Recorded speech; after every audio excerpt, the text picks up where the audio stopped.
여러분 안녕하십니까? 시사쇼 이것이 정치다의 윤종호입니다. 이재명 민주당 대표가 지금 성남FC 불법 후원금 사건의 피의자 신분으로 검찰에 출석해 조사를 받고 있습니다. 한 7시간 정도 된 것 같은데요. 이 대표는 이번 조사가 정치검찰이 파놓은 함정이다. 당당히 맞서겠다. 이렇게 밝혔습니다. 이런 가운데 나경원 저출산위 부위원장이 전격 사의를 표명했습니다. 국민의힘 전당대회의 한 변수가 될 건지 궁금한데요. 전문가들과 바로 짚어보도록 하겠습니다. 어서 오십시오.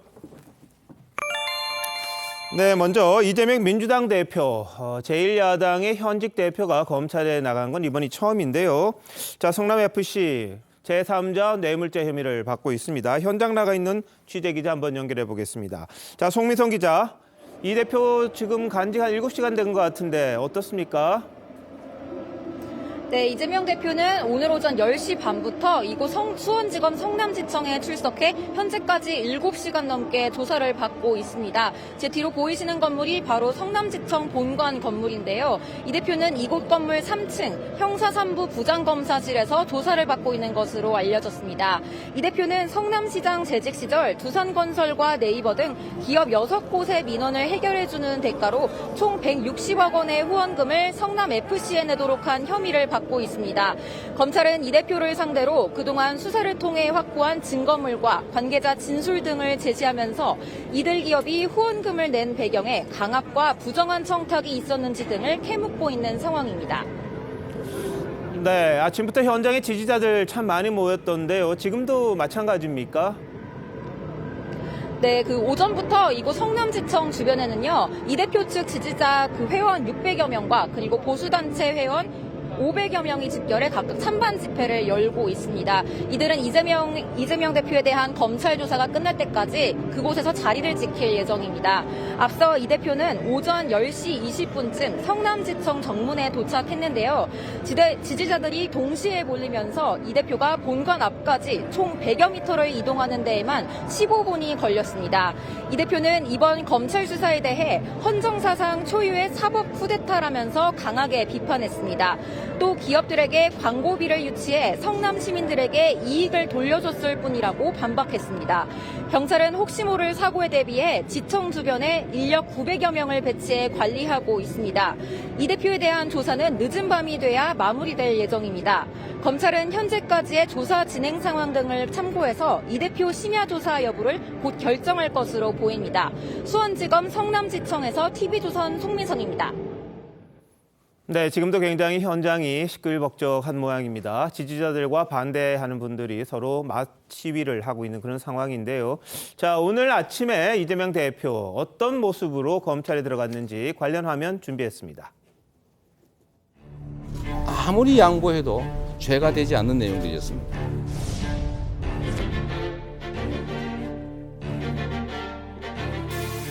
정당한 행정이 정치에 의해서 왜곡된 게 참 아쉽습니다.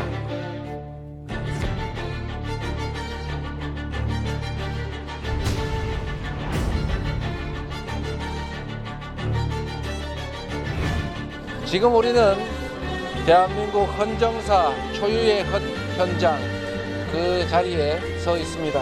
오늘 이 자리는 역사에 기록될 것입니다. 민주당 국회의원과 당원들이 똘똘 뭉쳐서 이재명을 지키고 당을 지키고 이것은 법의 문제이고 팩트의 문제인지 무슨 다수가 위세를 부려서 막고 할 수 있는 일이 아닙니다.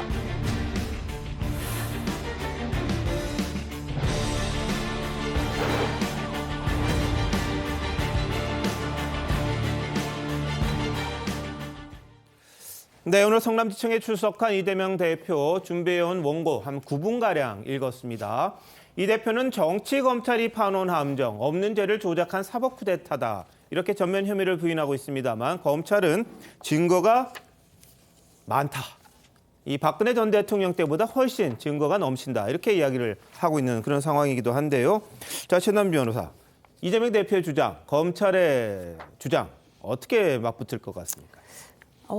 글쎄요. 일단 이재명 대표 같은 경우에는 지금 현재 검찰이 정치적인 수사를 하고 있다 이렇게 주장을 하고 있습니다만 과연 이것이 정치적인 수사일까라는 생각이 듭니다. 왜냐하면 혐의가 한 6개 정도 있고요. 그동안에 있던 혐의 중에서 가장 먼저 혐의가 끝난 것이 지금 성남FC라서 첫 번째로 소환을 받은 것에 불과합니다. 사실은 이재명 대표가 받고 있는 가장 큰 혐의 중에 하나는 대장동이죠. 대장동이 시작도 되지 않은 상황이기 때문에 오늘 같은 경우에 저것을 정치적인 수사라고 한다라고 주장을 한다면 과연 어느 정도의 사람들이 그 얘기를 믿을지에 대해서 생각이 있고요.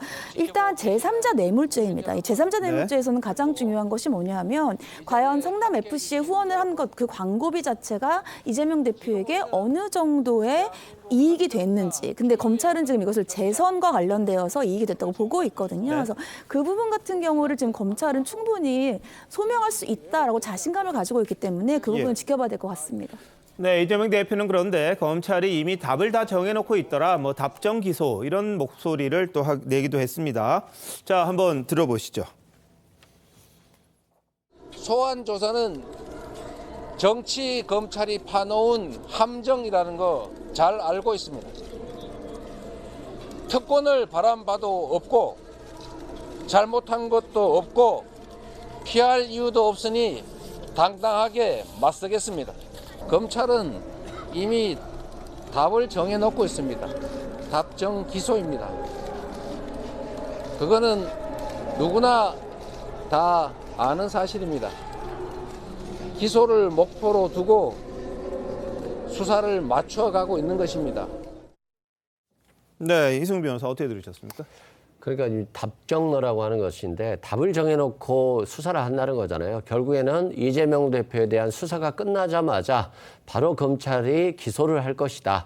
이재명 대표의 소명 절차는 큰 의미가 없다라고 이제 본인 스스로 그렇게 판단하고 있는 거고요.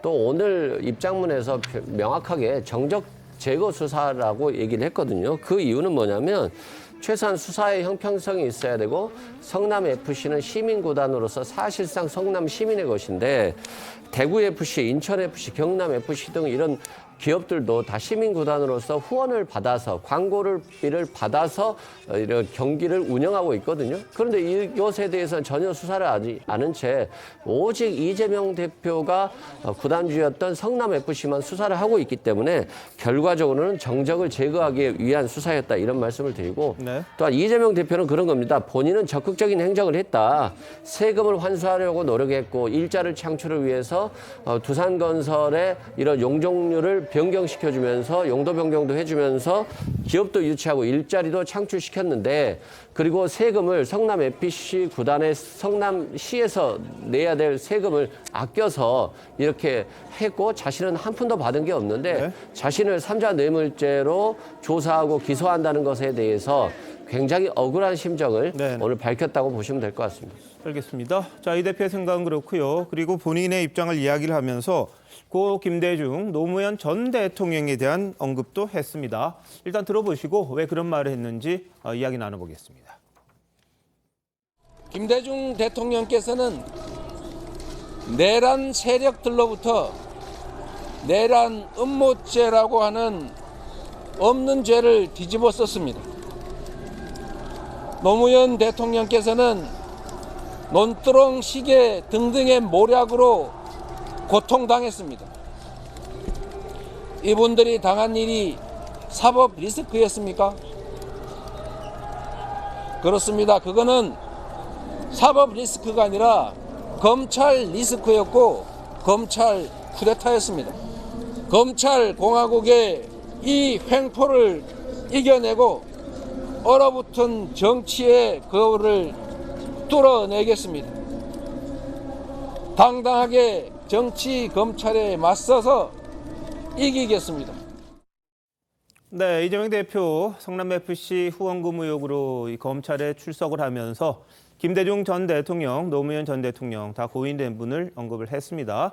자, 손구범 원장님, 왜 그런 걸로 보시죠? 일종의 그 동렬의 그 위치에 본인을 스스로 올려놓은 거죠. 그런가요? 그런데 40년 전에 그때 사실상 군사 그 정부에서 있었던 일, 예. 그리고 또 노무현 전 대통령에 대한 수사는 그것도 뭐 논두렁식의 이것이 뭐 망신주기다 그런데 그것이 또 확실하지는 않아요. 그거 팩트 여부는. 예. 그런데 본인에 대한 수사를 김대중 전 대통령이 받는 수사처럼 어떤 저 정권으로부터 탄압을 받고 있다. 네. 이런 인식을 주고 또 사실이 아닌 여러 가지 일들로 뭐 그 본인을 망신을 준다 이 이야기를 하는 건데 저게 이번에 저게 처음이면은 또 저런 주장이 또 좀 가능할지도 몰라요. 네. 그런데 저는 오늘 현역 국회의원들이 한 40명, 50명 정도가 저기서 거의 뭐 병풍처럼 저렇게 예. 그 같이 그 동행을 했는데.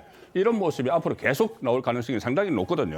예. 지금 뭐 여러 가지 혐의들이 많이 있고 네. 또 그리고 오늘 이 상황에서 지금 이재명 대표가 계속 이야기하는 거는 그겁니다. 내 개인적으로 사적 이득을 취한 것이 없는데 네. 왜 제가 되느냐. 그런데 지금 검찰에서는 정치적 이득을 취한 것이 사적 이득이라는 거죠. 네. 그러니까 돈을 현금을 받은 건 없어요. 물론 예. 측근들이 성남FC에 3명이 취직을 해서 거기서 리베이트를 가져가고 측근들은 돈이 있지만 이재명 대표가 받은 돈은 없습니다. 그런데 가령 예를 들어서 이것이 성남FC가 그때 처음에 성남 1화였습니다. 네. 성남 1화인데 그때 그것을 운영을 하던 통일교에서 그때 문선명 교주가 작고를 하고 나서 손을 떼는 바람에 성남FC 시민구단으로 가는 과정이었어요. 예. 그래서 그때 150억이 필요를 했는데 그것을 다 조달을 하고 나서 내가 그것을 잘 운영을 하면은 나중에 이것이 훗날 나의 정치적 앞날에도 도움이 될 거다 이런 인터뷰 내용이 있습니다. 예. 그래서 그런 정치적 이득을 취했다는 것이고 또 하나는 정치적 이득이 롤링 주얼리라고 있습니다. 롤링 주얼리. 그러니까 시민 부채 탕감 그 운동인데 예. 그것을 이재명 대표의 핵심 공약이고 핵심 정책이에요. 네. 그런데 그것을 네이버로부터 받은 그 돈의 이 사자 협약을 해서 그때 성남FC 선수들 뒤에 그 로고를 그 광고를 다 했습니다. 예. 유니폼에 다 붙였어요. 그러면 그것은 결국 이재명 시장의 정책을 홍보를 하는 용도로 쓰였기 때문에 네네. 이것이 사적 이익이나 마찬가지다. 정치적 이득은. 이런 논리이기 때문에 그 논리가 오늘 검찰에서 집중적으로 아마 지금 추궁을 하겠죠. 알겠습니다. 자, 검찰이 이재명 대표에 대해 구속영장 청구할지 이것도 관심사입니다. 자, 민주당 김남국 의원은 검찰이 무조건 구속영장을 칠 것 같다 이렇게 이야기를 했는데 들어보시죠. 지금 검찰의 행태를 보면 아예 답정너라고 그러죠. 아예 답을 정해놓고 기소. 너 딱 기소, 너 무조건 구속, 너 무조건 죽이겠다라는 이런 수사를 하고 있기 때문에 수사 결과와 상관없이 검찰이 무조건 구속영장을 치지 않을까. 네, 박성미 전 비서관 어떻게 보십니까? 사실 당에서는 아무래도 최악의 시나리오까지 고민을 하는 것 같습니다. 김남국 의원의 발언도 상당히 이제 보수적인 관점에서 접근을 했을 때 이게 법적인 근거와 상관없이 결국엔 검찰이 본인들이 정해놓은 결말로 가는 거 아니겠냐라는 이야기를 하신 것으로 보이는데요. 예. 다만 좀 고민해볼 부분은 있는 것 같습니다. 구속영장을 청구하기 위해서는 이유가 필요한 것인데 네. 통상적으로 이제 증거인멸의 우려, 그리고 네. 재범의 우려, 도주의 우려 이런 것들을 종합적으로 고려를 해서 이제 구속영장을 청구하게 됩니다. 네. 하지만 이재명 대표 같은 경우에는 현직 당대표이기도 하고 그렇기 때문에 도주나 재범의 우려는 당연히 없는 것이고요. 증거인멸 역시도 하기가 어려울 것이죠. 그다음에 또 하나 고려해볼 점은 현재 이제 검찰에 이렇게 출석해서 소환조사까지 받을 정도로 검찰 수사에 어느 정도 협조적으로 임하고 있는 부분이 있기 때문에 검찰 입장에서 초기에 세워놓은 뭐 목적이나 결말 차원에서는 뭐 구속 수사까지도 고민을 했을지 모르지만 지금 검찰을 향해서 제기되고 있는 편파 수사나 수사의 객관성이나 공정성 논란이 있는 만큼 이제 법적인 그 근거를 명확하게 갖지 않으면 그러니까 꼭 구속을 해야 된다라는 그 필요성을 제대로 입증하지 않는다면 사실상 구속 수사를 하기는 어렵지 않을까라는 생각이 듭니다. 알겠습니다. 자, 신조 의원님 보실 때 어떠세요? 그런데 그렇게 자신이 있으면 뭐 저렇게 김남국 의원처럼 얘기할 필요가 없죠. 네. 그러니까 지금 우리 박성민 비서관 얘기하는 거 들어보면 검찰이 뭐 증거인멸 도주 뭐 혐의의 중대성 뭐 이런 거 다 뭐 인정 구속영장을 청구할 만한 사안이 안 된다. 그런데 왜 답은 정해져 있으니까 구속영장 칠 것이다. 이런 식으로 몰고 가는 게 왜 그럴까? 저거는요. 혹시라도 검찰이 구속영장을 청구하게 되면은 지금 또 그 임시국회 1월 임시국회 열어놓지 않았습니까? 여기서 지난번 노웅래 의원처럼 체포동의안 본회의 표결을 해야 됩니다. 그러니까 그걸 부결시키기 위한 명분 쌓기를 지금부터 시작하고 있다. 어차피 이거는 사안의 중대성이라든가 뭐 등등 구속영장 청구 사유를 검찰이 엄밀하게 따져서 청구를 한 게 아니라 답을 정해놓고 무조건 치는 거니까 이런 그 정치적인 구속영장 청구는 부결시키는 것이 당연하다. 이런 식의 이제 자기 합리화를 위한, 그러니까 지난번 노웅래 의원처럼 그걸 부결시키기 위한 명분 쌓기다. 그렇게 네. 생각이 되고요. 예. 그리고 정말 법적으로 자신이 있으면요, 이재명 대표가 내 숨지 않고 난 뭐 본회의 그 체포동의안 부결하기 전에 내 스스로 영장실질심사 나가서 일반 국민과 똑같이 임하겠다, 특검 포기하겠다, 이런 모습을 보여주면 되지 않을까 싶습니다. 알겠습니다. 이재명 대표가 공약으로 국회의원의 불체포 특권이라든지 면책 특권이라든지 이런 부분을 없애겠다 이야기했던 부분이 있는데, 뭐 본인에 대해서 뭐 수사 요청이 들어오면, 조사 요청이 들어오면 당당히 나가지 않을까 싶기도 합니다. 공약을 실천하는 차원에서 오늘도 나갔지 않습니까? 그런데 이걸 놓고 이제 구속영장을 청구를 하느냐 마느냐, 이 범죄의 심각성이라든지 이런 걸 검토를 해서 검찰이 할 것 같은데, 최단 변호사 보실 때는 어때요? 저는 검찰이 이번 사건, 성남FC 사건으로는 구속영장을 청구하지는 않을 거라고 보고 있습니다. 네. 왜냐하면 성남FC 사건 같은 경우에는 굳이 구속영장을 청구할 정도의 범죄의 중대성이 있다고 보기엔 좀 어렵고, 지금 아까 말씀드렸지만 이재명 대표에서 가장 중요한 것은 대장동이기 때문에 예. 굳이 검찰이 지금 상황에서 임시국회까지 열린 상황에서 체포동의안까지 열까? 저는 그런 생각은 하지 않고 있고요. 아마 대장동 사건 같은 경우에 재판이 좀 더 진행되면 대장동 사건에서는 저는 체포영장이라든지 구속영장은 충분히 가능하다고 보지만, 성남FC 같은 경우에는 굳이 지금 이렇게 무리까지 두면서 예. 체포영장이나 구속영장을 하지 않을 거라는 예상을 하고 있습니다. 알겠습니다. 이성 변호사 혹시 다른 생각이? 저는 그래요. 이제 이게 왜 이제 구속이 영장을 칠 거라 이렇게 생각을 하냐면, 네. 유독 윤석열 정부의 검찰은 이재명 대표라든가 전 정부에 대해서는 구속 수사 원칙, 유죄 추정의 원칙을 유독 많이 적용하는 것 같다는 느낌을 지울 수가 없어요.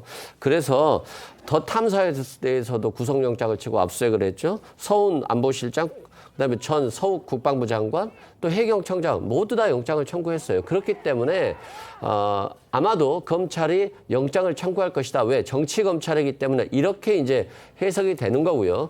다만 개인적으로는 이 사건에 있어서 영장을 치지 못할 것이다라고 생각을 해요. 첫 번째는 법조인들이 이게 법리적으로 다툼의 여지가 많아요. 이재명 대표가 사적으로 돈을 챙긴 게 없고 공익 목적으로 했고, 그리고 결과적으로 성남 시민의 세금이 굉장히 절약됐는데 이걸 가지고 영장을 청구한다라고 했을 때 국민의 법감정, 국민의 감정선을 건드릴 수 있거든요. 그래서 저는 윤석열 정부나 검찰이 이재명 대표에 대해서 기소는 당연히 할 것이고 구속영장까지 청구하고 싶을 것이지만, 지금 이 사건만으로 만약에 영장을 청구한다고 했을 때는 오히려 정치 검찰이다, 뭐 역풍이 불 수 있다, 이런 우려를 할 수 있기 때문에 네. 저는 검찰이 영장을 청구하지 못할 것으로 보여집니다. 자, 의견이 분분한데요. 송 부장님. 그러니까 검찰이 영장을 영장 치는 거를 원칙으로 한다고 했는데 그게 다 발부가 됐어요. 검찰이 네. 영장을 청구를 예. 해서 법원이 발부를 했기 때문에 네. 그래서 그만큼 그 중대한 사안이라고 법원도 보는 것이기 때문에 검찰이 영장을 청구를 하고 발부가 거의 발부율 100%가 되고 있지 않습니까? 그리고 또 이 사안이 이 검찰 입장에서는 가령 예를 들어서 조금 전에 말씀하실 때 최단미 변호사께서 말씀하셨지만은 대장동 같은 큰 사건이 있는데 이것은 아마 영장 청구를 안 할 것이다. 그건 검찰의 직무욕이죠. 네. 수사팀이 다릅니다. 수사팀이 다르고 지금 이 수사를 하는 성남지청에서는 이것만 가지고 판단을 해야지, 이걸 가지고 더 큰 대장동도 있고 백현동도 있고 또 변호사비 대안도 있고 하니까 네. 이것은 예. 그냥 흘려보내자. 만약 예. 그런 판단을 하면 그게 정치 검찰이죠. 알겠습니다. 자, 검찰이 어떻게 할지 많은 분들이 궁금해하고 있고요. 지금 국회는 열려 있는 상황이다 보니까 체포를 해서 구속영장을 발부받으려면 체포동의안이 통과가 돼야만 되는데 그 부분에 대한 확신이 있을지 모르겠습니다. 그런데 다만 김남국 의원 지금 상황에서 어떻게 될지 모르겠다. 본인도 그렇게 이야기를 하고는 있습니다. 한번 지켜봐야 될 부분인데, 이재명 대표는 오늘 정문에서 검찰청사까지 민주당 의원들과 함께 걸으며 이 현장에 있는 지지자들과 인사를 나누기도 했습니다. 포토라인에 서서는 한 시민을 향해서는 검지손가락으로 쉿 이런 표현도 했거든요. 왜 그랬을까요? 보시죠.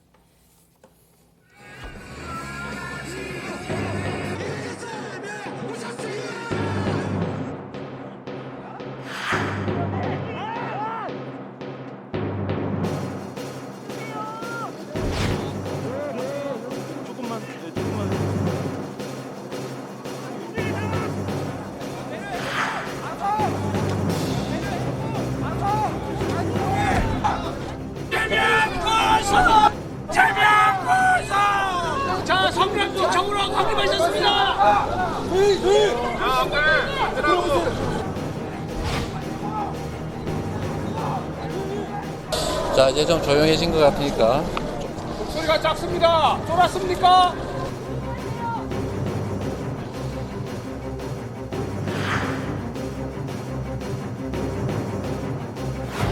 흡사, 범죄와의 전쟁 영화 한 장면이라고 봐도 무방할 것입니다. 당대표 한 사람의 사법 리스크가 민주당을 잠식한 현실을 여실히 보여주고 있습니다. 대표께서 검찰 수사에 당당히 응하셨고 또 정당하게 소명하실 거로 믿고 있습니다. 네, 자 정문에서 청사까지 한 100여 미터인데 이 시간이 상당히 걸렸다고 해요. 지지자들한테 일일이 인사도 하고요. 그러다 보니까 범죄 혐의를 받고 있는 피의자의 출두인지 아니면 대선 출정식인지 모르겠다. 뭐 이런 이야기도 좀 나왔습니다. 뒤에서 이제 한 반대하는 분 같은데 이 목소리가 작습니다. 쫄았습니까? 이렇게 묻는 말에 쉿 이렇게 이야기를 한 거거든요. 자 신지호 의원님, 네. 오늘 출두하는 모습 어떻게 보셨어요? 그러니까 사법적 대응을 해야 되는데 지금 뭐 정치적 대응으로 일관하고 있는데 근데 저게 어떤 효과를 낳을 것인가? 이렇게 이재명 대표에 대한 수사에 대해서 이게 반대하고 비판하는 여론이 높다. 그런 거를 보여주기 위함인데 근데 저 정도 갖고 그게 뭐 보여질 수 있나요? 근데 저는 저게 오히려 역효과를 낼 가능성이 상당히 높다라고 보여지는데 네.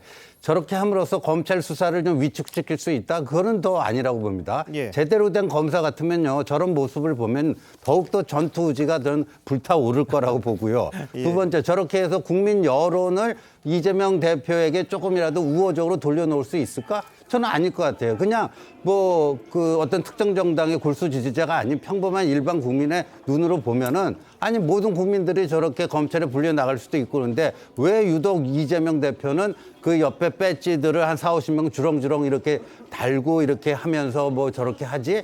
좀 이상하네 하면서 지금 이재명 대표에 대한 수사가 검찰권의 정당한 행사다 하는 쪽으로 오히려 여론이 더 힘이 실릴 가능성이 좀 높다고 봅니다. 알겠습니다. 자, 오늘 성남시청 주변엔요, 이재명 대표 지지단체, 반대단체, 이 맞불 집회가 열렸습니다. 큰 불상사는 다행히 없었다고 하는데 화면으로 한번 보시겠습니다.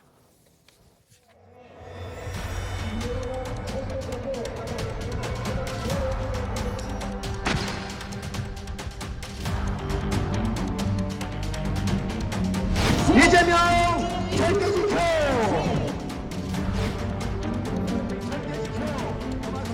김건희를 구속해! 조작수사, 조작수사, 윤석열 검찰 독재, 박살내자! 성남에서 아름다운 도시, 정의로운 도시, 성남!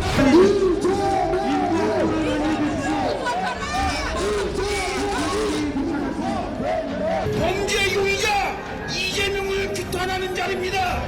이재명은 대한민국의 권력형 범죄의 수괴이고 대장동의 수괴이며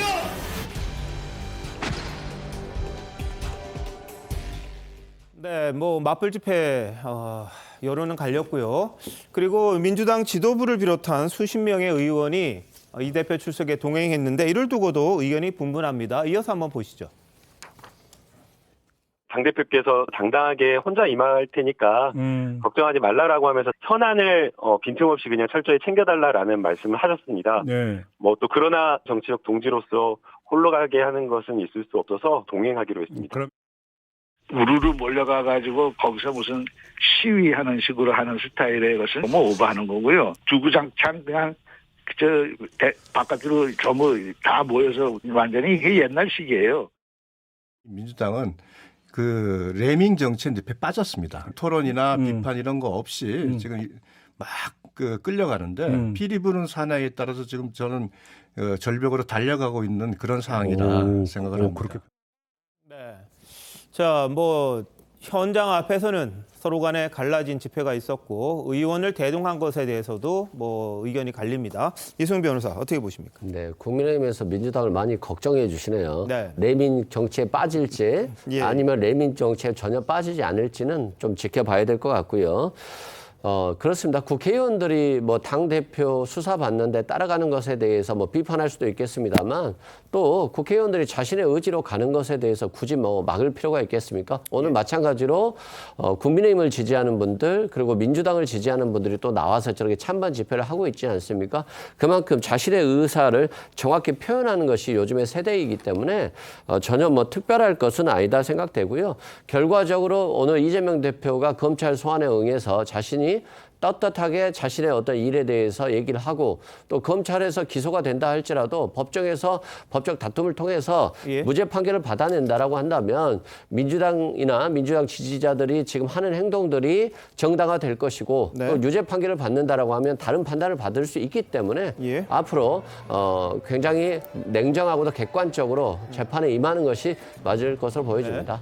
네, 저는 민주당이 이제 돌릴 수 없는 길을 가고 있다라는 생각이 듭니다. 왜냐하면 지금 현재 사실은 민주당 입장에서는 이재명 대표 같은 경우에는 이재명 대표가 대표이지 않을 때에 있었던 일이기 때문에 개인적인 것으로 선을 그었어야 했는데 그것을 긋지 못했고 지금 당의 입장에서 이재명 대표를 엄호하고 있는 상황이고요.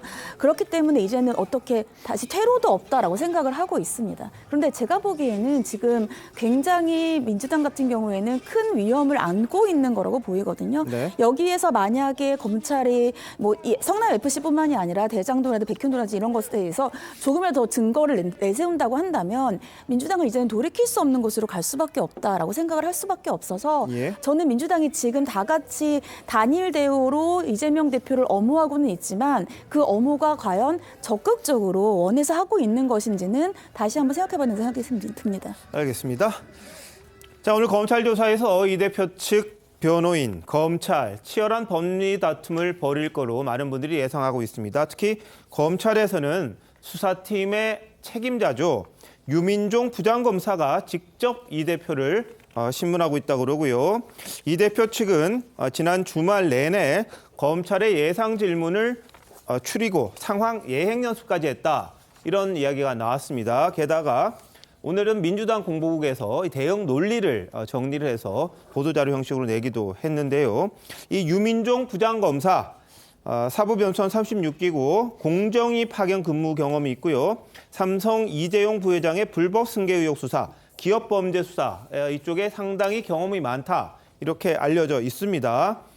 두 사람이 오늘 만나서 이 조사를 받는데 보통은 이 조사실 가기 전에 이제 티타임 같은 거를 잠시 가집니다. 근데 오늘은 그것도 안 했다고 합니다. 이재명 대표 측에서 무슨 티타임이냐, 바로 조사 들어가자. 이렇게 이야기를 했던 걸로 지금 알려져 있고요.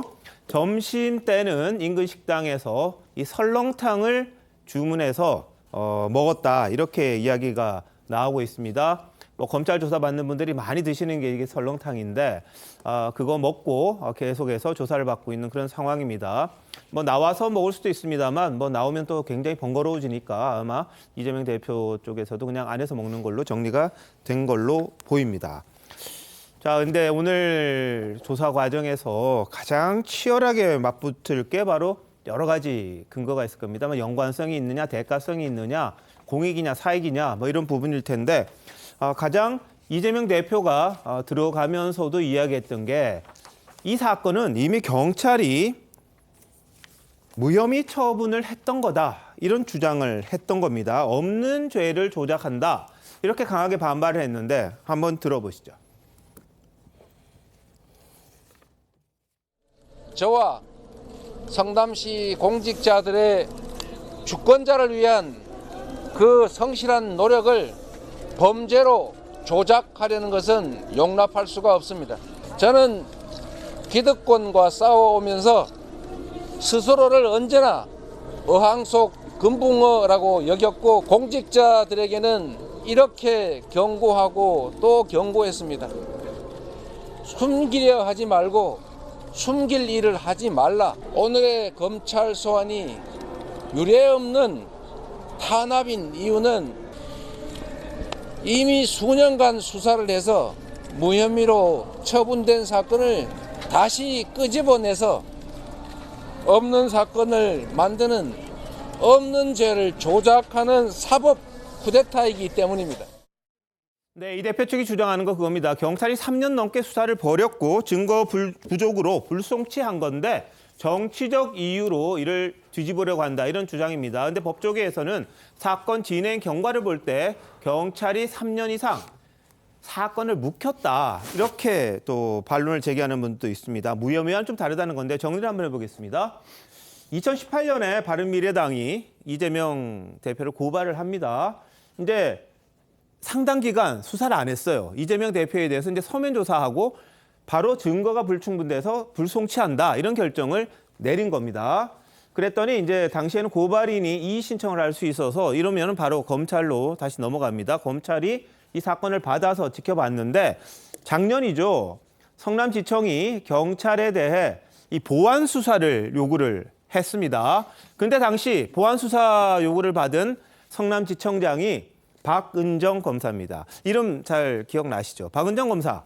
대표적인 이른바 친문 검사라고 알려져 있습니다. 이 박은정 검사가 지청장을 맡고 있다 보니까 이 사건을 제대로 다루질 않았다, 이런 주장이 나옵니다. 수사팀에서는 몇 차례, 7차례인가요?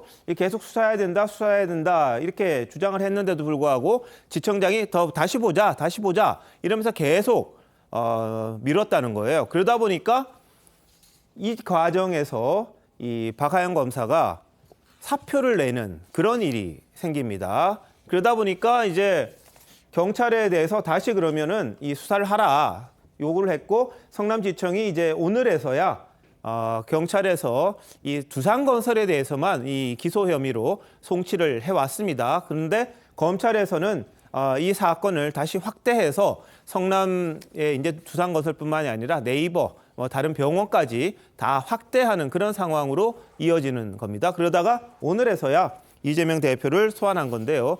자, 신주호 의원님, 무혐의 처분을 받았다는 게 이재명 대표의 주장. 다만 검찰에서는 이게 아니다, 뭉갰던 거다, 네. 이런 주장을 합니다.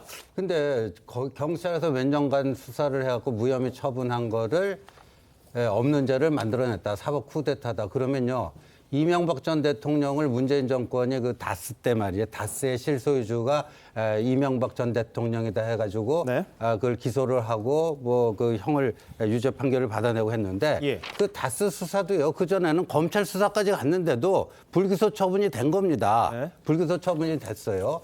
그런 식으로 따지면 이명박 전 대통령에 대해서도 당시 문재인 정권 검찰이 사법 쿠데타를 한 거나 똑같은 거죠. 그러니까 요거 하나만 딱 비교해 보면 금방 저 자기가 지금 주장하는 논리의 모순, 또 내로남불 금방 발견이 될 텐데 저 그것까지 생각할 여유가 없는 거 아닌가, 이렇게 보여지고요. 네. 그다음에 이 지금 우리 앵커께서 재수사가 이루어지는 과정에 대해서 상세하게 설명을 했지만 네. 경찰이 다시 재수사를 해보니까 뭐가 발견이 됐냐면요. 두산건설이 성남시청에 보낸 공문이 발견이 됐습니다. 첫 번째 수사 때는 그게 발견이 안 되던 게 두 번째 수사에서 발견이 됐는데 거기는 아주 노골적으로 적어놨습니다. 자신들의 민원사항인 예.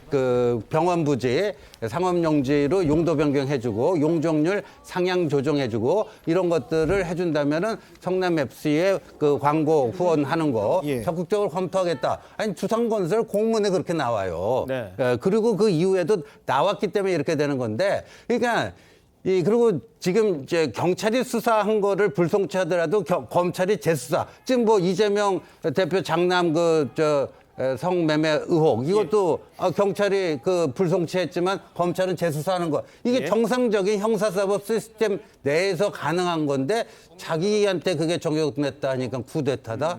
이건 좀 심합니다.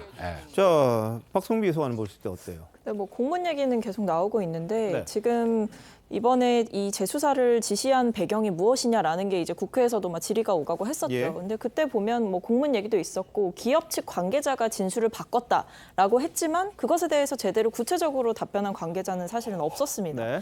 근데 보면 사실 일단 공문을 통해서 불법적인 일을 저지른다는 것이 잘 납득이 되지는 않고요. 통상적으로 이제 지자체마다 기업들의 민원 사항이나 여러 가지 부탁들은 있을 수 있다고 생각을 합니다. 특히 네. 두산 같은 경우도 그 건물이 그냥 단순히 이제 건물을 유치하게 해달라, 그 사업장을 우리가 지을 수 있게 해달라라는 것이 아니라 결국엔 20년 정도 방치돼 왔던 부지였고 네. 이것을 이제 지자체에서는 판단을 할 수가 있었겠죠. 예. 그러니까 그 부지를 그냥 냅두는 것이 아니라 용도를 변경해주고 용적률을 바꿔서 이제 기업을 유치하게 된다면 일자리도 생기는 것이고 세금도 어떻게 보면 더 많이 들어올 수 있는 것이기 때문에 예. 지자체 입장에서는 당연히 이제 뭐 기업에서 민원을 한 것뿐만 아니라 검토할 수 있었던 사안이다라고 생각을 하고요. 네. 그래서 이 공문 얘기를 하시지만 결국에 공문을 통해서 불법적인 범죄가 저질러졌냐 네. 그렇게 볼 수 없다는 것이고 예. 기업이 이야기했던 민원 사항 역시도 성남시에 어떻게 보면 도움이 될 수 있었던 예. 사안이라는 점에서 이것이 불법적인 의도를 가지고 행해진 네. 일이다라고 보기는 어려울 것 같습니다. 알겠습니다. 자, 검찰의 주장, 변호인의 주장 저렇게 맞설 텐데 핵심 쟁점 한번 보겠습니다. 일단 제3자 뇌물죄의 핵심은 부정한 청탁이 있었느냐 여부입니다. 부정한 청탁이 있었느냐. 그러니까 예를 들어서 두산건설이 이 병원 부지를 기업 본사 건물로 바꾸었을 때 이게 부정하게 청탁을 했느냐 여부일 테고요. 그리고 두 번째 대가성. 그럼 청탁을 받고 했으면은 무슨 대가가 있었느냐. 성남FC에 뭐 후원금을 냈을 때 그 대가가 있었느냐. 그게 혹시 부지에 대한 용도 변경 아니냐. 뭐 이런 부분이 있을 겁니다. 그리고 세 번째, 최고 결정권자. 그러니까 다시 말해서 이재명 대표가 당시 성남시장으로서 알고 있었느냐 또는 관여를 했었느냐. 그 여부가 이번 제3자 뇌물죄 조사의 핵심 부분인데요. 일단 부정한 청탁 여부와 관련돼서 한번 보면요. 이 성남시 공무원 두산건설 대표에 대한 공소장이 이렇게 나와 있습니다. 공무원 A씨는 이재명, 정진상 등과 공모하여 두산건설의 부정한 청탁을 받는 대가로 제3자인 성남FC에 현금 50억을 공여하게 했다. 이게 공소장에 나와 있는 겁니다. 다시 말해서 이재명, 정진상 두 사람의 공범 관계가 일단 명시가 됐고요. 그리고 두산건설이 부정한 청탁을 했다. 이런 주장을 검찰에서는 하고 있습니다. 그 두 번째 거 한번 볼까요? 대가 관계입니다. 자, 이거는 두산만 있는 게 아니고요. 이게 앞으로 사건이 확대되면은 다른 기업들로 이게 넘어갈 수밖에 없는데, 자, 병원 부지 용도 변경 대가라고 검찰이 주장하는 게 50억입니다. 두산건설. 이재명 대표 측은 후원금 아니고 광고비다. 이렇게 이야기를 하고요. 네이버 같은 경우에는 신사옥 건축허가 대가로 40억. 광고비를 집행한 거다. 이게 반론이고. 그리고 차병원 같은 경우에는 연구시설을 위한 토지를 용도 변경하는 등의 대가를 제공했다. 이게 검찰의 주장인데 33억 정도 됩니다. 근데 차병원의 불리한 협약이었고 성남시 재정을 절감했다. 이게 이재명 대표 측의 주장입니다. 그러니까 검찰에서는 두산건설, 네이버, 차병원 등이 대가를 받고 후원을 했다. 이런 주장입니다만 이재명 대표 측은 다 광고비 아니면 더 불리하고 성남시의 재정을 절감한 거다. 이런 주장을 했습니다. 자, 그리고요. 마지막 부분이죠. 그럼 성남시 내부 문건이 스모킹 건이 될 수 있느냐 이런 보도가 나왔는데 뭐냐 하면 이재명 대표가 성남시장일 때 지시를 했다는 게 나와 있다는 겁니다. 뭐냐 하면 2014년 성남시 관계자의 보고 문건을 보면 관계법령상 부지 용도 변경과 결부해서 성남FC가 현금을 확보할 수 있는 적법한 수단은 존재하지 않는다. 이렇게 보고를 했더니 이재명 성남시장이 보고서에 이렇게 적었다는 겁니다. 용도 변경에 따른 이익 중 일부를 환수하는 방안을 검토하라. 용도 변경에 따른 이익 중 일부를 환수하는 방안을 검토하라. 그러니까 용도 변경에 따른 이익이 있다면 이걸 환수하는데 이렇다면 뭔가 대가를 주고받은 게 아니냐. 이게 검찰의 주장일 겁니다. 이 보고 문건이 어떤 의미를 갖는지 한번 지켜봐야 할 텐데요. 자, 최남비 변호사. 이 세 가지의 핵심 쟁점 어떻게 될 것 같으세요? 일단 이 언론 보도에서는 대가성이라든지 관련된 이익에 대한 얘기를 많이 하고 있는데요. 우리 대법원 판례를 보면은 제3자 뇌물에서 반드시 그 제3자에게 이익을 주는 것이 그 이익을 주려고 하는 공무원에게 이익을 주는 것과 동일시할 필요는 없다라는 판결이 네. 많습니다. 그리고 말씀하신 것처럼 이미 지금 네이버라든지 검찰은 보면은 이게 용적률을 바꾼다든지 진출입로를 바꾸는 걸로 해서 엄청난 이익을 주고 있다라고 보고 있거든요. 아까 박선민 전 비서관 경우에는 뭐 여기에서 그 이재명 전 대표가 전혀 이익을 취득하지 않았다. 뭐 성남시의 이익이다. 성남시의 이익이라고 해서 그것이 제3자 뇌물죄가 성립하지 않는 것은 아닙니다. 네. 결국은 성남시의 이익을 간다고 하더라도 이재명 대표 같은 경우에는 차기에 본인의 재선과 관련된 것을 충분히 할 수 있었기 때문에 그러한 이익이 있다라고 검찰은 현재 보고 있는 것이고요. 그렇기 네. 때문에 저는 봤을 때에 계속해서 이재명 대표는 본인의 뭐 업적이 아니다, 성남시의 공익이다, 그것은 제3자 뇌물죄와는 전혀 무관하다 이렇게 보고 있습니다. 예, 자 이 변호사는요? 첫째 이제 이게 부정한 청탁이냐와 관련해서 말씀드리면요. 두산건설에서 민원이 있었어요. 이게 20년간 흉물로 있고 왜 흉물로 있었냐면 근처에 분당 차병원도 있고 서울대병원도 있어요. 병원이 2개나 있기 때문에 병원을 차릴 수가 없는 거예요. 그래서 용도 변경이 안 되면 여기는 계속 흉물로 있어야 되는 겁니다. 그렇기 때문에 성남시 입장에서 보면 공공기관까지도 빠져나가는 상황에서 두산건설이라든가 두산 계열사들이 이 곳에 와서 건물을 신축하고 직원들이 온다고 한다면 일자리도 창출되고 세수도 확보되는 거예요. 그래서 성남 시민 입장에서 보면 이건 민원을 들어줘야 되는 것이 맞다라고 판단한 거고요. 두 번째로 용도 변경이라든가 용적률 상향을 해줬는데 이것 자체가 해줄 수 없는 재량의 범위를 넘은 게 아니잖아요. 그렇기 때문에 이것 자체만으로 부정한 청탁이나 불법이라고 보기는 쉽지 않다 이런 말씀을 드리고 대가성이잖아요. 대가라고 하는 것은 공무원이나 또는 공무원이 제3자를 이용해서 자신의 어떤 공직을 수행함에 있어서 뇌물을 받는 불가매수성을 처벌하고자 하는 것이거든요. 근데 이 사건에서 대가는 성남FC가 받은 거고 성남FC는 별개의 범인이지만 성남FC의 광고비가 안 들어오면 성남 시민의 세금이 다 들어가야 됩니다. 그래서 성남시 조례에도 당연히 성남시장은 열심히 노력해서 후원이나 광고비를 받아야 되는 역할을 하게 돼 있어요.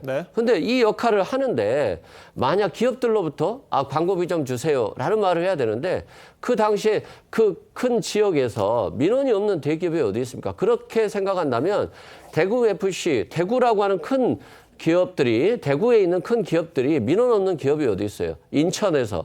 그리고 또 이런 기업들 경남FC 다 민원이 있습니다. 그러면 이런 기업들의 후원을 받지 못한다라고 한다면 사실상 이런 구단들은 후원을 받을 수 없는 상황이다 이런 말씀을 드리고 또 이 마지막으로 말씀드리면 이재명 대표가 이것에 대한 불법성에 대해서 정확히 인지를 하고 이런 것들에 대해서 보고를 받고 결재를 했는지 이 부분까지도 검찰이 입증을 해야 되기 때문에 이런 부분이 남아있다, 숙제가 있다 이런 말씀드립니다. 알겠습니다. 근데 아까 보셨듯이 내부 보고서 보면 뭐 성남FC가 영리법인이라서 이 뭐 혜택을 주고 이런 식의 현금 들어오는 거 안 된다 뭐 이런 보고도 있었다 그러니까 뭐 그 부분 좀 따져봐야 될 텐데 그 부분 하나 그리고 이득이라는 거 돈 하나도 안 받았고 성남 시민을 위한 거니까 문제 없지 않겠느냐?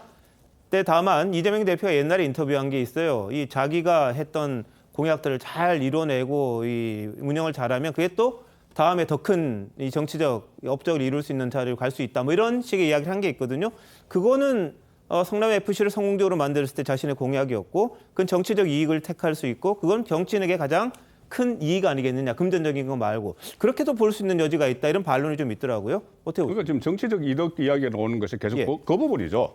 그 부분은 다른 그 분야에서도 가령 예를 들어서 변호사비 대납 의혹 이런 것도 이재명 그 대표가 직접 돈 받았다는 건 아니에요. 그래서 간접적으로 혜택을 받았다는 이야기거든요. 수혜자라는. 전부 다 지금 그 구조로 되어 있는 것이고 좀 전에 이 변호사께서 처음도 그렇고 지금도 계속 말씀을 하시는 게 상당히 좀 이 발언이 그럼 대구FC나 경남FC도 그러면은 그냥 순수하게 광고비를 받았겠느냐 이 이야기인데 그렇게 순수하게 받지 않고 지금 이 성남FC처럼 의혹이 있으면 수사를 해야죠. 인허가 건을 가지고 지금 두산건설이 대구FC에도 2년간 50억 원을 광고를 했습니다. 근데 그 광고는 순전히 이 등 뒤에 그 두산건설의 그 마크를 다는 이 광고인데 이것을 지금 성남FC는 그것과 더불어서 어떤 인허가 건을 가지고 이 혜택을 줬기 때문에 이건 다른 이야기예요. 차원이 다릅니다. 이걸 같이 하자면은 지금 그럼 대구FC, 경남FC도 수사를 받아야 되는 상황이 되는 거고 그리고 그 대장동 그러니까 용도 변경에 대해서 어차피 뭐 20년 동안 뭐 흉물로 방치돼 있었다고 하는데 그러면 전임시장은 왜 그것을 용도 변경을 안 해줬을까요? 전임시장 때 5번이나 두산건설이 용도 변경을 신청을 했습니다. 그 병원 부지를 이 상업용으로 바꿔달라고 5번이나 신청을 했는데 전부 다 기각됐어요. 그 안 해준 그 이유가 있죠. 그것은 뭐 거기 용도별로 다 그 도시 계획이 있으니까. 그런데 그것을 이재명 성남시장이 결국 해줬고 거기서 그 시민구단으로 바뀌는 과정에서 돈이 필요하니까 돈이 필요해서 거기서부터 그 시점에 5번, 6번째 만에 그것을 용도 변경을 해줬다면은 그것은 대가성이 있다고 봐야 되는 거죠. 자, 이 변호사 혹시 반론 주시면? 여기서 말씀드리면 두산건설이 대구FC에 2년간 50억을 줬어요. 그리고 STX조선은 5년간 경남FC에 200억 원을 후원했어요. 왜 그랬을까요? 어떤 대가 관계가 있을까요? 이것도 검찰이 좀 주의 깊게 관심을 가져야 되지 않을까요? 네. 그리고 경남FC의 농협은행과 경남은행도 5억씩 후원을 하고 있어요. 근데 여기에 도금고예요. 그러면 도금고를 따기 위해서 계속적으로 5억씩 후원할 수 있거든요. 그러면 이건 대가성이 있는 겁니까?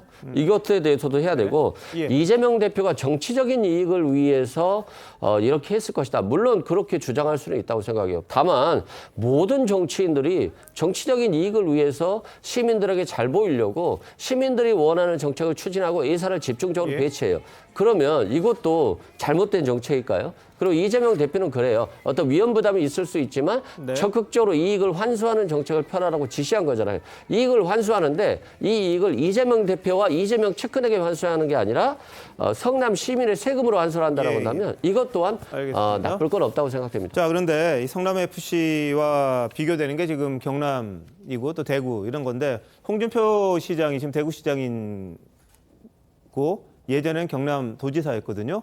근데 이 사건 터지자마자 자기는 일절 그런 거 안 했다. 그건 불법이다. 이런 주장을 또 했어요. 만약에 홍준표 시장이 이걸 들으면 혹시 또 이의 제기를 하실 수도 있어요. 그거와 전혀 다른 걸 왜 엮으려고 그러느냐 이런 이야기도 할 수 있는데 신조 의원님 보실 때는 어때요? 아니 그러니까 그 박근혜 정부 때 그 K스포츠 재단도 지금 이게 어떻게 보면 굉장히 유사한 구조거든요. 그 박근혜 대통령 주머니로 1원짜리 한 장이라도 들어간 게 있습니까? 전혀 없어요. 그러니까 이재명 대표가 어찌 보면 지금 논리로 따지면 그 당시에 박근혜 전 대통령이 만약에 뭐 수사에 응하지 않으면 뭐 체포영장이라도 발부해갖고 뭐 해야 된다. 그 본인에게 똑같이 돌아오는 얘기고요.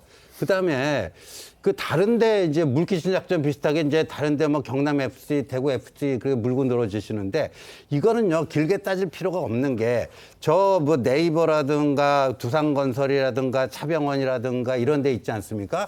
딱 그때만 자기들 민원 있고 성남시청에 뭔가 특혜 행정을 통해서 딱 그때만 후원금 몇십억씩 넣고 그게 딱 해결되니까 다 빠져버립니다. 이게 정상적인 광고비라면요. 약간 그런 게 있을 때 좀 광고 액수가 올라가더라도 어느 정도 이렇게 지속성이 있어야 될 거 아니에요. 딱 그때만 하고 그냥 빠져버려요. 그러면 이게 그 지금 이재명 대표 측에서는요. 정상적인 행정 행위였고 이거는 광고비로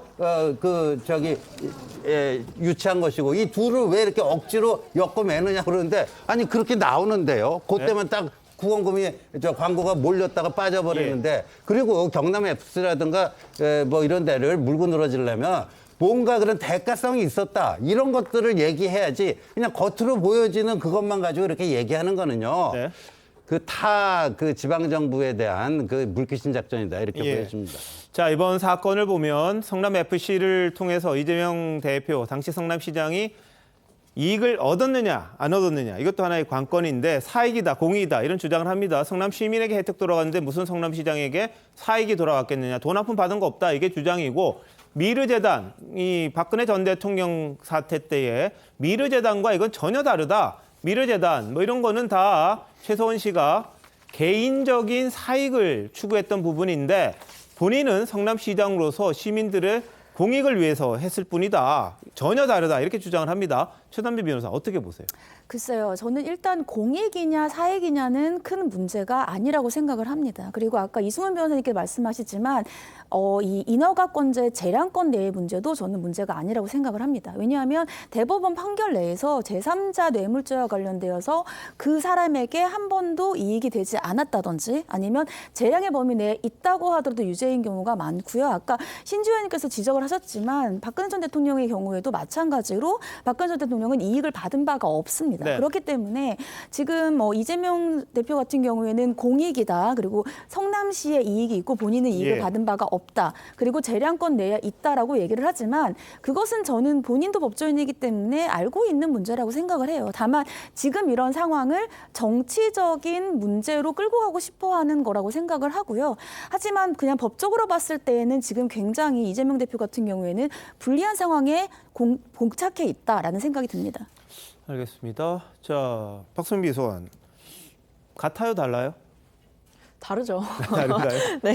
아니, 그럼 확실한 질문을 하시니까. 예. 네, 아니 당연히 뭐 다르다고 생각을 하는 것이 일단 이 K스포츠재단 당시에 이제 최서원 씨가 실소유로 하고 있었던 재단의 경우에는 사실상 법원에서도 이 기업에 혜택을 주는 기업들에게는 박근혜 전 대통령이 이익을 줄 것이다라는 것이 거의 확정적으로 그 근거안에 깔려 있었기 때문에 기업들이 그렇게 할 수밖에 없었다라고 보는 것이거든요.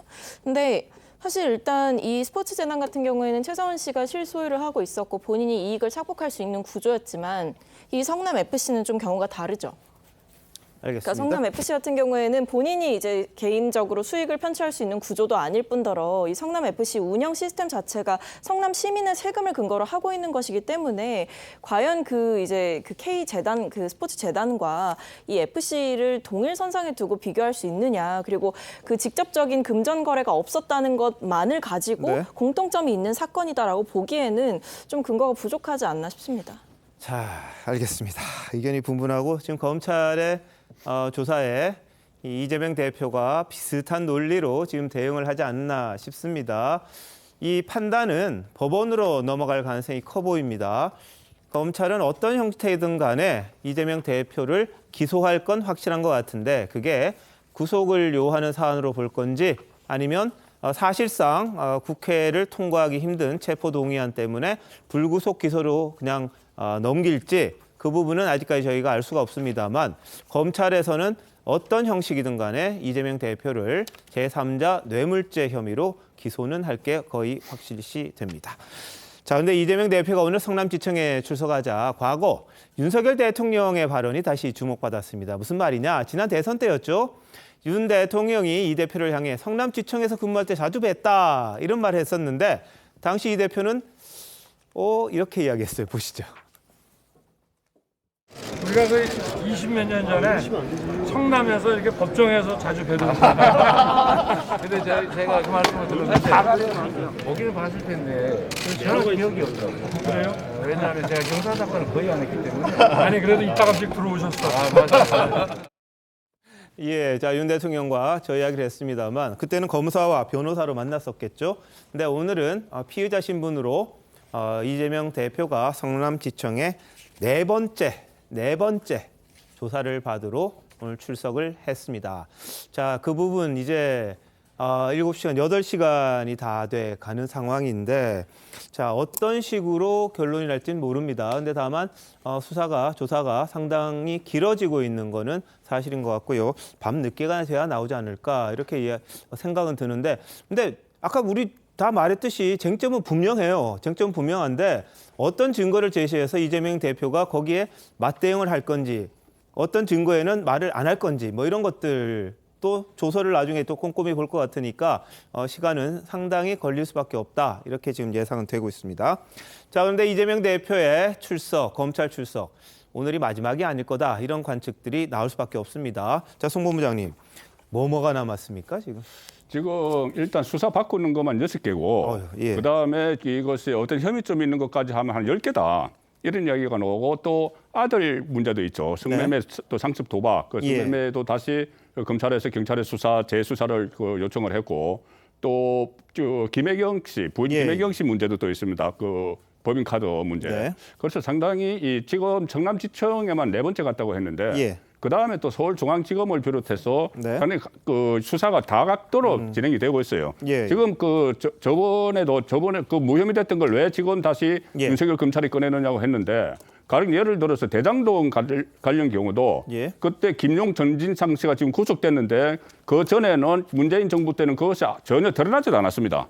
그래서 새로운 그 수사팀이 바뀌니 그동안 하지 않았던 수사를 다시 하기 때문에 이렇게 6개, 10개까지 되는데 지금 당장은 오늘은 성남FC 문제지만은 변호사비 대납 의혹도 있고 쌍방울 그룹 관련해서 그다음에 또 백현동 그 옹벽 아파트 여기 또 용도 변경한 문제도 있고 대장동과 관련해서는 2가지죠. 하나는 배임 문제고 하나는 또 그 정치 자금 저수지를 만들었다는 그 문제. 그리고 또 지금 선거법으로 기소가 돼서 재판이 시작이 됐죠. 대장동 관련해서는. 그러니 지금 앞으로 검찰 또 법원에 계속 나가야 되는 상황인데 검찰 출석해서 저렇게 하면은 그다음부터는 어떻게 할지 그리고 또 저것이 그 전에 조국 사태 때 완전히 국민 갈라치기가 됐지 않습니까?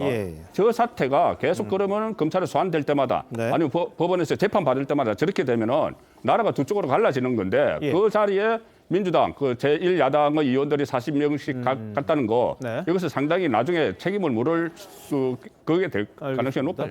최희성 변호사, 갈 때마다 계속 조사에는 응할 겁니까? 수사에는 어떻게? 이재명 대표요? 예, 예. 저는 응할 것으로 보여집니다. 과거에도 어떤 문제가 됐을 때 국정감사장까지 가서 예. 정확히 백현동 사건이라든가 대장동 사건에 대해서 얘기를 했거든요. 네. 그래서 저는 검찰에서 소환을 한꺼번에 사건을 소환해서 확인하면 되는데 여러 차례 나눠서 부를 수 있다고 생각되고 예. 그럼에도 불구하고 저번에도 이 성남 FC 사건도 소환 조사에 응할 거라고 했듯이 저는 소환 조사에 응할 거라고 보여지고요. 알겠습니다. 검찰이 계속적으로 이재명 대표만을 수사하고 이재명 대표를 위한 방탄이라고 주장하는 상황에서 예. 소환 조사에 응하지 않으면 방탄 맞구나 이렇게 주장할 수 있기 때문에 예. 당연히 응할 것으로 보여지고요. 알겠습니다. 예를 들어서 대구 FC, 경남 FC도 수사하면 좋고 김건희 여사와 그 장모도 수사하면 좋죠. 근데 검찰이 수사를 안 하는데 어떻게 뭐 야당이 혐의를 입증할 수 있겠어요? 그것은 결과적으로는 윤석열 대통령과 검찰이 예. 전체적으로 여야를 구분하지 않고 검찰의 수사권이 활용됐으면 좋겠다 네. 이런 말씀드립니다. 자, 지금 보시는 게 이 시각 이 성남지청 출입구입니다. 자, 저기를 통해서 이재명 대표가 오전 10시 반에 한 9분간의 연설을 하고 들어갔고요. 지금 8시간, 거의 8시간째 지금 조사를 받고 있는 그런 상황입니다. 양쪽으로 기자들이 계속해서 기다리고 있고요. 아마 메인 뉴스 때까지 현장 중계를 하지 않을까 싶기도 합니다. 자, 식사를 하러 나온다는 이야기가 들고 있다 이런 뭐 전언도 있긴 합니다만 어떻게 할지는 모르겠고요. 식사를 하러 나올지 아니면 또 안에서 설렁탕을 한 그릇 더 하실지는 모르겠습니다. 근데 지금 성남지청 입구에는 많은 기자들이 모여 있고 그 밖으로 또 지지자들, 반대자들 뒤엉켜서 같이 맞불 집회를 하고 있는 그런 상황이기도 합니다. 자, 이 성남FC, 경남FC, 대구FC 문제 있으면 다 조사를 해야죠. 근데 뭐 김건희 여사 건 뭐 몇 번씩 말씀드립니다만 문재인 정부의 검사가 기소를 못했던 건데 그건 왜 그랬을까요, 이승훈 변호사? 기소를 못한 게 아니고요. 가지고 있는 거죠. 왜냐하면 만약에 검찰이 수사를 제대로 했고 예. 또한 윤석열 정부에서도 수사를 제대로 했으면 무혐의 처분을 하든 기소를 하든 해야죠. 예. 근데 안 하고 가지고 있잖아요. 이건 뭐냐면 문재인 정부 때 검찰 수사가 예. 어느 정도 혐의가 있는 것으로 수사가 돼 있는 상황이니까 네. 만약에 이것을 불기소 처분해버리면 이게 또 직권남용이라든가 또 직무유기라든가 여러 가지 논란이 예. 할 수 있기 때문에 가지고 있는 거예요. 그래서 아마도 공소시효가 만료될 때까지 예. 기다리지 않을까 싶습니다. 자, 그럼 그때 대선 되기 전이었잖아요. 근데 안 했단 말이에요. 근데 나머지는 다 지금 기소돼서 재판까지 받고 있고. 근데 단 한 줄도 김건희 여사에 대해서는 없었던 거. 그거는 검찰이 직무유기인지 아닌지 나중에 한번 따져봐야겠네요, 그럼. 그러니까 그겁니다. 이 문재인 정부 때는 예. 검찰 권력을 마음대로 하지 않은 거죠. 그래서 대선 전이기 때문에 여야에게 예. 공정하게 수사를 한다는 이미지를 씌워주기 위해서 예. 어느 정도 대선 전이었기 때문에 그 결론을 안 내렸던 것으로 보여지고요. 알겠습니다. 예, 우리 이승훈 변호사께서 굉장히 고생 많이 하십니다. 고생이 아닌 거죠. 그렇게 얘기하실 건 아니 아니고. 만약에 예. 검찰이 그렇게 자신 있으면 불기소 처분하면 되잖아요. 알겠습니다. 자, 그 부분도 따져보고 문제되면 늘 주장하는 게 법적 처분을 통해서 좀 결론을 냈으면 좋겠다 이 생각이에요. 계속해서 정치적 주장으로 서로 공방만 하고 있는데 그게 과연 적절하냐. 문제 있으면 빨리 기소하고 처리하는 게 맞지 않겠나 싶은 생각은 듭니다. 자, 이재명 대표가 그런데 뭐 부인도 지금 재판 받아야 되고 아들도 재판 받아야 될 것도 있는데 지금 성매매까지 추가로 재수사를 요청하는 소식 들어왔습니다. 그러다 보니까 지금 이재명 대표 본인은 물론이고 부인, 아들, 온 가족이 다 지금 사법적인 리스크에 휩쓸려 있는 그런 상황이고요. 아까 이승훈 변호사 말씀하셨듯이 대장동, 쌍방울 또 지금 재판까지 이렇게 겹치면 몇 차례 법정이나 검찰청사에 나가는 모습이 뉴스에 나올 수밖에 없는 그런 상황입니다. 민주당이 상당히 좀 답답할 수도 있는 그런 모습일 것 같습니다. 자, 한편 검찰이 김만배 씨가 대장동 개발 초기에 자신이 소유한 천화동인 1호 지분을 2025년 동균에게 넘기겠다고 말한 진술을 검찰이 확보를 했습니다. 김만배 씨는 그동안 천화동인 1호가 자기 거라고 이야기를 했었는데 이재명 대표의 발언까지 묶어서 함께 보시겠습니다. 그분이 누구예요? 그 천화동인 1호는 의심할 여지 없이 그 화천대유 소속이고 화천대유는 제 개인 법인입니다. 김만배 등 이분들이 저를 온갖 욕을 했습니다. 본인이 직접 육성으로 한 말도 있습니다. 공산당 같은 XX 뭐 등등 그 원망하던 저를 위해서 돈을 줬다. 대선 자금을 줬다. 이게 말이 되는 얘기겠습니까? 저는 불법 대선 자금은커녕 이 사탕한 게 받은 게 없습니다. 네, 전 남욱 변호사도요. 최근 검찰 조사에서 김만배 씨가 여러 차례 동균에게 넘기겠다 이런 이야기를 했고 본인은 이게 당시 성남시장이었던 이재명 대표 측이라고 이해했다. 이런 진술을 또 했다고 합니다. 자, 최남미 여사 이거 어떻게 봐야 됩니까? 네, 이게 일단 이 천화동인 1호와 관련되어서 실소유주가 누구냐가 굉장히 중요한 게 뭐냐 하면은 어디까지 과연 관련자가 있는지와 관련된 문제입니다. 네. 지금 현재 유동규 전 본부장이나 정진상 실장, 남욱 전 본부장 이렇게까지만 가는 게 아니라 이재명 대표까지 가려면은 이재명 대표가 여기에 관련이 되어 있어야 되거든요. 그렇기 때문에 지금 현재 2025년에 천화동인 1호를 동균에 넘기겠다는 이야기가 중요하다라고 나올 수밖에 없는 것이고요. 여기에 대해서 예를 들면 민주당 같은 경우에는 이재명 대표는 몰랐다라고 얘기할 수 있을지 모르지만 그렇게 돈이 흘러가는 자금의 흐름이 있다면 모를 수가 없습니다. 그렇기 때문에 현재 검찰이 제가 봤을 때에는 굉장히 중요한 증거를 파악하고 있다라고 생각이 들고요. 네. 예전에 예를 들면 저번에는 뭐 불기소였는데 왜 갑자기 증거가 달라졌는가? 네. 저는 오히려 좀 이승훈 변호사랑은 생각이 달라요. 저번이 오히려 수사를 제대로 하지 않았던 게 아닌가라는 의심을 지울 수가 없고요. 네. 그렇기 때문에 많은 사람들이 지금 현재 증거가 달라지고 진술이 달라지고 있다라고 한다면 다시 수사할 수밖에 없는 상황이 된다 이렇게 생각이 듭니다. 알겠습니다. 자, 박 변호사 어떻게 보세요? 그러니까 지금 그 동균에한테 넘기겠다라는 게 사실상 유동규 전 본부장을 의미하는 것이고 그래서 네. 그동안에도 계속해서 뭐 이번 단독 그 보도뿐만 아니라 과거에도 이 천화동인 1호가 사실상 이재명 대표 측에게 가는 거 아니냐라는 의혹이 제기되어 왔었던 것이거든요. 근데 저는 여기서 조금 분리해서 봐야 된다고 생각하는 것은 이재명 대표가 이 사실을 알고 있었느냐 모르고 있었느냐 이것은 분명한 쟁점이 될 것이라고 생각을 합니다. 왜냐하면 여기에서 나오는 이 녹취록이나 과거에 이제 정영학 그 회계사와 관련된 녹취록에도 그 김만배 씨가 10년쯤 뒤에 2025년쯤에 어떤 형식으로든 돈을 주겠다라고 이야기를 하는 부분이 있고 그러다 보니까 김만배 씨가 본인이 이 천화동인 1호의 주인이다라고 이야기를 하는 것이 뭐 그 녹취록과 좀 다른 거 아니냐라는 사실관계의 의심까지 받고 있는 상황이잖아요. 네. 하지만 어쨌든 그 당시에 그런 발언을 했던 이유는 그 여러 가지 지분을 둘러싼 다툼이나 갈등을 완화하기 위한 허구 사실을 말한 것이다라는 김만배 씨의 입장이 하나가 있는 것이고 동균회라고 표현되는 그 과정 속에서 이재명 대표가 그 천화동인 1호의 실소유주라고 볼 수 있느냐 그거는 또 사실은 다르게 봐야 되는 부분이고 유동규 씨를 포함한 그 뭐 대장동 관계자 또는 측근 일당 이런 분들이 오히려 이익을 가져가는 구조였다면 이재명 대표가 이것을 알고도 묵인했느냐 또는 지시를 했느냐 아니면 아예 무관하냐 이 부분은 법적으로 좀 따져봐야 될 것 같습니다. 예, 그 부분이 이제 최대의 핵심일 겁니다. 이재명 대표와의 이 연결고리가 어떻게 되느냐가 검찰이 밝혀야 될 숙제라고 다들 이야기를 하는데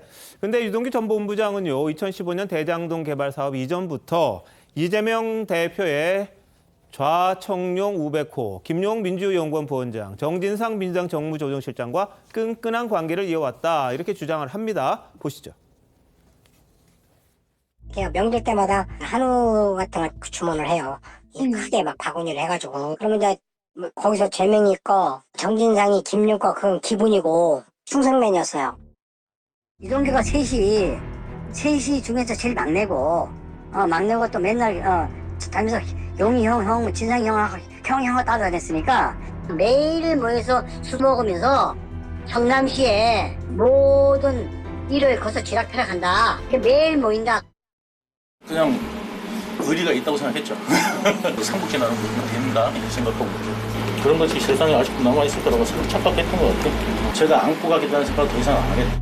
내가 그 지지 말아야 될 것까지 질 이유는 없잖아요. 네. 어떻습니까? 이 부분은요? 끈끈합니까? 어떻습니까? 그러니까 유동규 그다음에 이 정진상, 예. 김용 세 사람이 그때 그런 그 경찰 기소장에 나왔었던가요? 이 성남시장이 초선되기도 전에 이재명 시장 되기도 전에 예. 그 모인 자리에서 대한민국을 먹자, 이재명 대통령을 만들자, 네. 뭐 이런 이야기를 했고 그 예. 직후에 이 대장동 사업이 그 시작이 됐다 그런 보도도 있었기 때문에 저 세 사람의 목적은 확실했던 것 같아요. 예. 확실했고 그리고 지금 핵심 쟁점 조금 전에 앵커께서도 말씀하셨지만 그러면 그 천화동인 1호 실소유주 누구냐? 네. 그 지금 몰랐을 수도 있다. 지금 이렇게 말씀을 하셨는데 예. 지금 나오는 그 동균회 아니면 거분 또는 그전에 나왔던 그 시장실목 예. 이게 전부 다 중심에는 이재명 그 대표가 있는 거예요. 그럼 만약에 뭐 동균회 뭐 시장실목 거분 여기서 이재명 대표가 몰랐다면은 그렇다면은 그때 검찰에서 그 밝힌 대로 그러면은 정진상, 김용 두 사람이 이재명 시장 모르게 그 많은 돈을 428억인가요? 그 돈을 본인들이 가져가려고 했다는 이야기가 되는 거죠. 네. 그러면 이재명 시장이 전혀 몰랐다고 하면은 이재명 시장은 아무것도 모르는 상태에서 시장으로서 인허가권을 다 이렇게 그 행사를 했고 예. 또 그것을 그 두 사람이 그것을 다 착복하려는 계획을 세우는데 그것도 몰랐다 이렇게 되니까 네. 이재명 시장이 이것을 그 자체를 몰랐다고 접근을 하면은 네. 말이 성립이 안 돼요. 예, 어쨌든 뭐 이재명 대표 이 부분도 이제 법정으로 넘어갈 가능성이 굉장히 큰데요. 법원이 어떻게 이 사람들의 이야기를 인정할지 한번 지켜봐야겠습니다. 근데 김만배 씨가 2019년, 2020년 무렵 한겨레, 한국일보, 중앙일보 주요 일간지 간부들에게 거액을 주고받은 그런 사실 드러났습니다.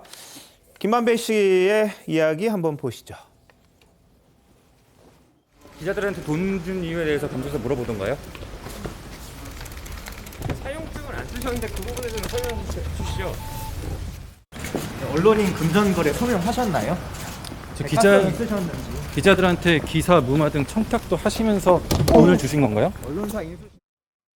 예, 자, 한겨레 신문사 오늘 신문 일면에 김만배 씨와 6억이 아니고 9억입니다. 9억 원의 거래를 한 걸로 드러난 소속 기자 해고했다.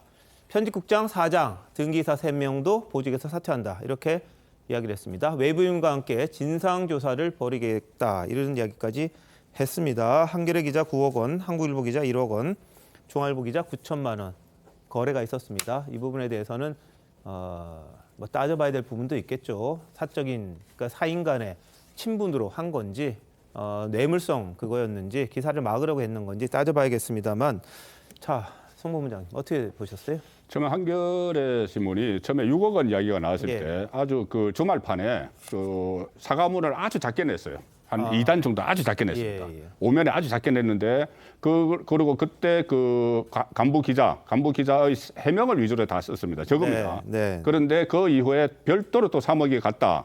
이 이야기가 나오니 이 파장이 좀 커지고 있으니까 예. 오늘 신문에는 일면 기사로 크게 아주 그 게재를 했습니다. 네. 그래서 이 상황의 심각성을 좀 뒤늦게 좀 깨달아서 지금 그전에는 편집국장만 사퇴하는 걸로 돼 있었는데 네. 대표이사까지 사퇴를 하고 또 외부 인물로 해서 진상조사를 맡기겠다고 했는데 저 진상조사가 한겨레 신문 내부 차원에서 끝나면 안 되는 거죠. 네. 저것은 그때 당시 보도가 정말 그때 당시 직함을 보니까 네네. 충분히 이 보도 방향에 영향을 미칠 수 있는 기자예요. 그 간부가.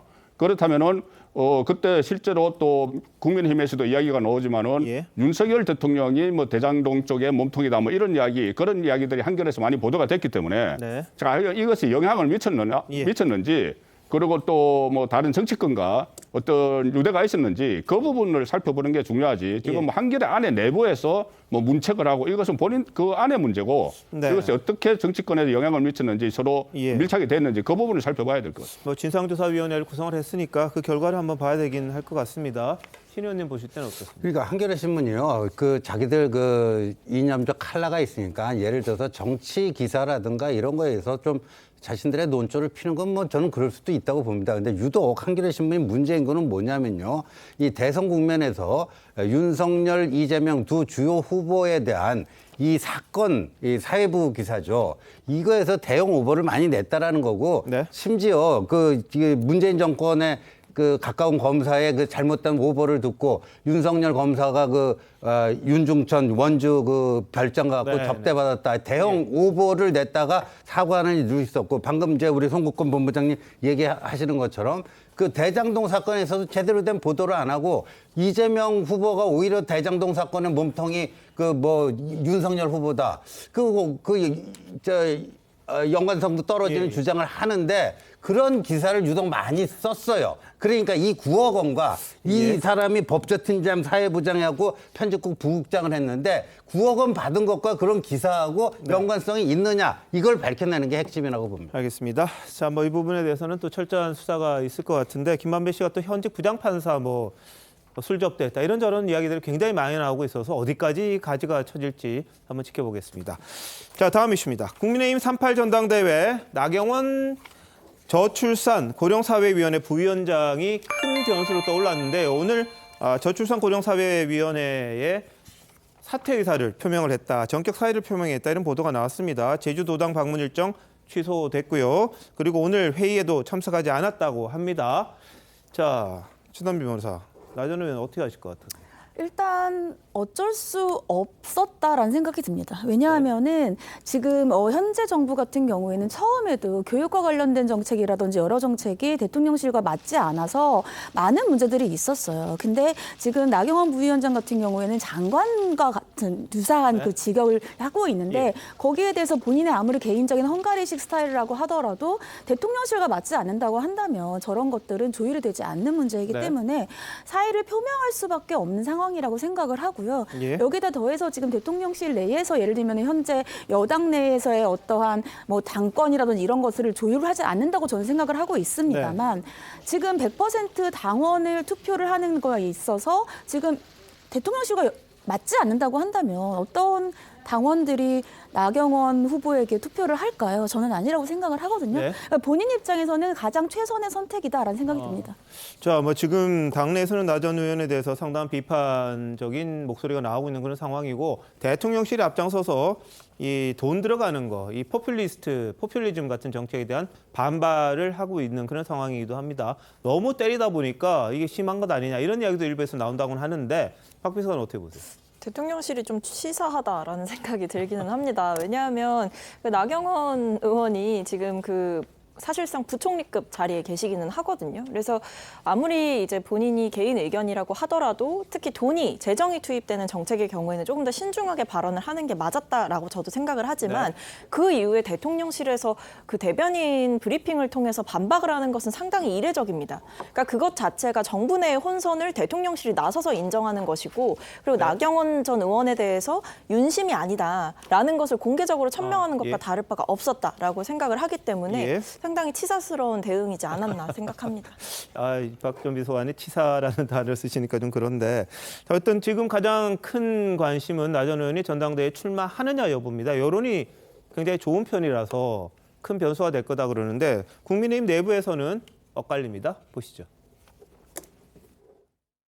나경원 전 의원 지금 별의 순간이라고 생각되고요. 지지율이 깡패잖아요. 좀 용기를 내셔야 할 타이밍이라고 생각합니다. 자, 나경원. 영달의 자리만 탐할 뿐 국민에 대한 봉사와 역할은 버리시는 것입니까? 나경원 저출산 고령사회 부위원장께서는 헌신과 겸허한 마음으로 백의 종군하여야 할 것입니다. 자, 송 부장님. 혹시 뭐 나간다 안 나간다 이야기 들으신 거 있어요? 제가 뭐 직접 통화한 사람에게 들은 바로는 그 출마를 할 거다는 이야기를 했고 지금 가장 최근에 들은 것으로 그래서 본인이 지금 출마를 하기 위해서 저출산 고령화 시대 부위원장 자리를 던졌다 이렇게 봐야 되는 거죠. 그런데 던지고 바로 출마 선언을 하기보다는 조금 더 여론을 아마 지켜보겠죠. 그런데 나경원 전 의원이 지금 뭐 여론조사 1위 이야기를 하는 건데 그거는 국민의힘 지지층 사이에서 일입니다. 지금 투표를 하는 쪽은 국민의힘 지지층이 겹치기는 하지만 당원들이에요. 책임당원들이 하기 때문에 나경원 전 의원이 출마를 해서 과연 이것이 지금 일반 국민 중에서 국민의힘 지지층이 나경원 의원을 선호하는 만큼 그 득표를 할 수 있을 것인가? 그 부분은 또 따로 고려를 해봐야 되는 거죠. 알겠습니다. 지금 송 부부 장관은 좀 다른 이야기도 들리긴 들리는데 그러니까 저는 출마를 접을 가능성도 충분히 있어 보입니다. 왜냐하면 지금 여론조사 1위로 나온 거는요.